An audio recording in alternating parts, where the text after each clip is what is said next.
na ako i-share sa inyo guys about contents para sa content creators. Kani din maghimo tawag mga video. Di lang ingon nga maghimo ta basta-basta lang nato himo. Post lang ang sa lang mo. Kay kung gusto tang makita nagid siya dapat nagid tay mga i-consider sa atong paghimo mga video.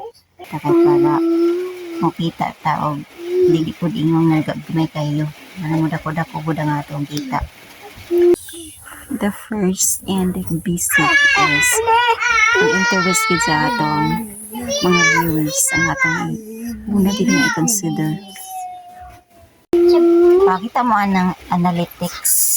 Ito na yung analytics din sa atong dashboard. Ito na. Naday mga kuan. Iba naday 1 minute views. Nga na. 1 minute views. Pila ka book ang nag-view 1 minute sa video. Kanya. Na po 3 seconds. 3 seconds.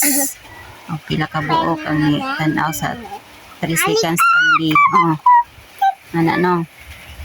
So, sabot ana kung gamay ra ang gitanaw sa imong 1 minute pagka itong mas taas pa sa 1 minute. So, sabot ana ang imong video ana is dili jud siya ingon nga nang ang mga viewer is ganahan sila mo tan-aw hangtod mahuman. Bali, tanaw sila sa imong video pero di nila tiwason na kay na kuha na sila na loss of interest na sila, no? Then, kung ang tanaw sa imong video nga mas taas, sample, sobra sa 1 minute, nga na. So, pasabot ana, ang imong mga video is indot na siya ng mga video kay ang mga viewers is kanang interested na sila nga mas taas pa ilang tanaw sa mga video or humanon yun nila inyong video, no?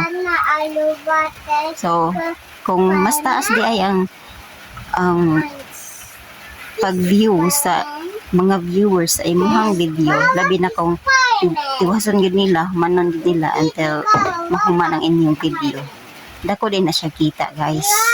So mao din na siya ang dako kita. So mo na atong i-focus as content creator. Ato nang i-goal nga ang atong mga video is interesting gid siya for the viewers nga ilagay yung tiwason. Okay? So mao din na siya nga budako nga atong kita guys kung mas taas atong video then mas interesting. That's all. Thank you so much.